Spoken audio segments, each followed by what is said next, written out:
अब मजीद जान लेते हैं मार्केट रेशो की प्रॉब्लम के बारे में।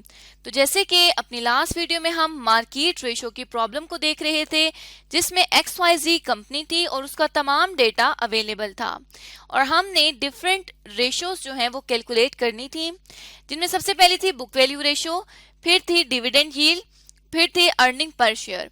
पहली 3 रेशोज को हम लास्ट वीडियो में यहाँ कैलकुलेट कर चुके थे। अब हमने नेक्स्ट जो 3 रेशोज हैं उनको कैलकुलेट करना है। तो अगर नेक्स्ट 3 रेशोज को देखा जाए, उसमें मार्केट वैल्यू पर शेयर की रेशो है, प्राइस अर्निंग रेशो है और रिटर्न ऑन इन्वेस्टमेंट की रेशो है। तो सबसे पहले हम मार्केट वैल्यू पर शेयर की रेशो को कैलकुलेट करेंगे।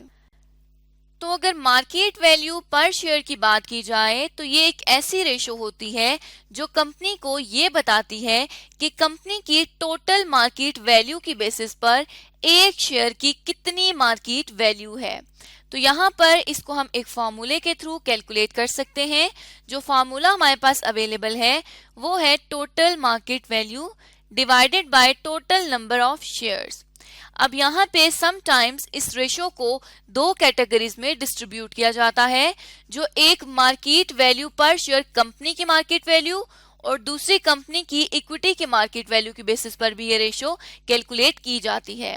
लेकिन क्योंकि हमें यहाँ क्वेश्चन में एक ही मार्केट वैल्यू अवेलेबल है, इसको हम एज्यूम कर रहे हैं कि ये स्टॉक की मार्केट वैल्यू है, इसलिए हम यहाँ पर इस 3.5 मिलियन रुपीस को नंबर ऑफ शेयर्स जो कि 100,000 है उनके साथ डिवाइड करेंगे। तो हमें ये पता चल जाएगा कि ये जो टोटल मार्केट वैल्यू दी गई है इसके मुताबिक एक शेयर की कितनी वैल्यू है। तो अब अगर टोटल मार्केट वैल्यू देखी जाए तो वो हमारे पास अवेलेबल है 3.5 मिलियन रुपीस की और टोटल नंबर ऑफ शेयर्स जो हैं वो 100,000 अवेलेबल हैं। जब हम इसको डिवाइड करेंगे तो ये हमारे पास मार्केट वैल्यू पर शेयर आ जाएगी 35 रुपीज। इसका ये मतलब हुआ कि कंपनी की ये जो टोटल मार्केट वैल्यू है इसकी बेसिस पर कंपनी के एक शेयर की वैल्यू 35 रुपीज है।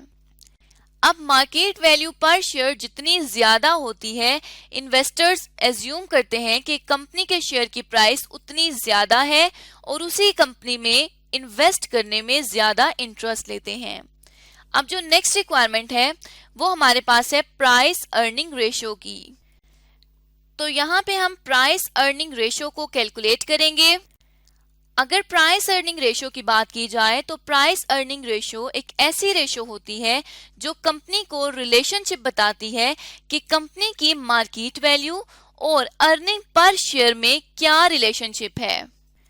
और अब जितनी ज्यादा प्राइस अर्निंग रेशो होती है उतनी ही ज्यादा कंपनी जो है वो एफिशिएंट होती है। अगर प्राइस अर्निंग रेशो 1 से ज्यादा है तो इसका मतलब हुआ कि कंपनी जो है वो एफिशिएंट है।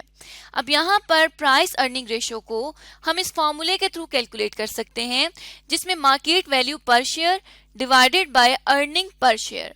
तो अगर हम क्वेश्चन की तरफ आए तो हमें ना मार्केट वैल्यू पर शेयर अवेलेबल है और ना ही अर्निंग पर शेयर अवेलेबल है, जबकि यहाँ पे हमें अर्निंग जो है वो प्रॉफिट आफ्टर टैक्स की यहाँ दी गई है 5,20,000 रुपीज की और total market value 3.5 million rupees की दी गई है।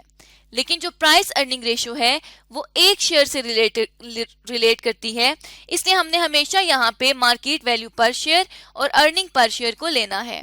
तो अब अगर हम देखें तो मार्केट वैल्यू पर शेयर भी हम कैलकुलेट कर चुके हैं जो कि 35 रुपीज है और साथ ही साथ अर्निंग पर शेयर भी हम कैलकुलेट कर चुके हैं जो कि 5.2 रुपीज की है। तो यहाँ पे अब हम क्या करेंगे, हमने मार्केट वैल्यू पर शेयर जो कि 35 रुपीज थी इसको डिवाइड कर देना है 5.2 के साथ जो कि अर्निंग पर शेयर है। तो ये हमारे पास आ जाएगी 6.73 की प्राइस अर्निंग रेशो। इसका क्या मतलब हुआ कि मार्केट प्राइस के ऊपर कंपनी इतना कमा के एक शेयर पे दे रही है। तो प्राइस की बेसिस पर जब अर्निंग्स को कैलकुलेट किया जाता है तो उस रेशो को प्राइस अर्निंग रेशो कहा जाता है। अब यहाँ पे 6.73 की प्राइस अर्निंग रेशो है, इसका ये मतलब हुआ कि कंपनी जो है वो एफिशिएंट है, वो अपनी प्राइस की बेसिस पर अच्छा अर्न कर रही है या अच्छा कमा रही है। इसी तरह से हमारे पास लास्ट जो रेशो है वो है रिटर्न ऑन इन्वेस्टमेंट की। इस रिटर्न ऑन इन्वेस्टमेंट को रिटर्न ऑन कैपिटल एम्प्लॉयड भी कहा जाता है। तो यहाँ पे हम रिटर्न ऑन कैपिटल एम्प्लॉयड की जो रेशो है उसको कैलकुलेट करेंगे। ये रेशो कंपनी को ये बताती है कि कंपनी ने अपने बिजनेस में जितना कैपिटल लगाया है या जितनी इन्वेस्टमेंट की है उसके मुताबिक कंपनी कितना कमा रही है। तो यहाँ पे इस फॉर्मूले के थ्रू हम रिटर्न ऑन कैपिटल एम्प्लॉयड को कैलकुलेट कर सकते हैं और ये हमने अपनी लास्ट वीडियो में भी कैलकुलेट किया था। तो यहाँ पे पैट का क्या मतलब हुआ, PAT प्रॉफिट आफ्टर टैक्स। इसमें हमने इंटरेस्ट को ऐड कर देना है और इंटरेस्ट के ऊपर जो टैक्स है उसको हमने ऐड बैक करना है, डिवाइड कर देना है कैपिटल एम्प्लॉयड से। अब यहाँ पे अगर देखा जाए तो हमारे पास जो प्रॉफिट आफ्टर टैक्स है वो 5,20,000 रुपीज का है, जबकि अगर हम ऊपर आए तो यहाँ पर इंटरेस्ट जो है वो 1,60,000 रुपीज का है और जो टैक्स रेट चल रहा है वो 50% का चल रहा है। तो यहाँ पे हम क्या करेंगे कि 5,20,000 रुपीज में ऐड कर देंगे 1,60,000 रुपीज का इंटरेस्ट और उसमें से उसको मल्टीप्लाई कर देंगे 1 - T के साथ। तो ये हमारे पास जो पहला हिस्सा है रेशो का वो कंप्लीट हो चुका है। नेक्स्ट हमारे पास आता है कैपिटल एम्प्लॉयड। अब यहाँ पे अगर हम कैपिटल एम्प्लॉयड को कैलकुलेट करना सीखें तो कैपिटल एम्प्लॉयड के बहुत सारे तरीके हैं कैलकुलेट करने के, लेकिन यहाँ पे हम नॉन करंट लायबिलिटीज में अगर ओनर इक्विटी को ऐड कर दें तो हमें पता चल जाएगा कि कंपनी ने अपने बिजनेस में कितना पैसा इन्वेस्ट किया हुआ है। तो यहाँ पे अगर हम नॉन करंट लायबिलिटीज की तरफ आए तो नॉन करंट लायबिलिटीज में कंपनी के पास एक ही लोन अवेलेबल है जो कि 2008 के लिए 1.6 मिलियन रुपीस का है।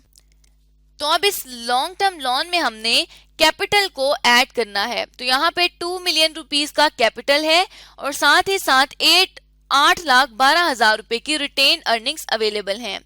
हमने क्या करना है कि यहाँ पे 1.6 मिलियन रुपीस जो कि नॉन करंट लायबिलिटीज हैं उनमें ऐड कर देनी है ओनर्स इक्विटी। तो ये जब हम कैलकुलेट करेंगे हमारे पास 4.412 रुपीस का कैपिटल एम्प्लॉयड आ जाएगा।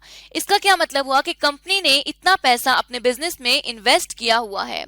अब हमने क्या करना है, उस कैपिटल एम्प्लॉयड को यहाँ लाकर डिवाइड कर देना है। तो जब हम इसको कैलकुलेट करेंगे ये आ जाएगा 0.136 जो कि 13.6% के इक्वल है। इसका क्या मतलब हुआ कि कंपनी ने जो 4.412 मिलियन रुपीस अपने बिजनेस में इन्वेस्ट किए हैं उसके ऊपर कंपनी 13.60% का रिटर्न अर्न कर रही है। तो यहाँ तक हमने अपने क्वेश्चन की तमाम रिक्वायरमेंट्स को पूरा कर लिया है जिसमें हमने ये 6 रेशोज कैलकुलेट कर ली हैं। तो इस तरह से आज के इस वीडियो में हमने XYZ कंपनी के लिए तमाम रेशियोज को कैलकुलेट कर लिया है और हमने ये जान लिया है कि मार्केट रेशियोज को किस तरह से कैलकुलेट किया जाता है।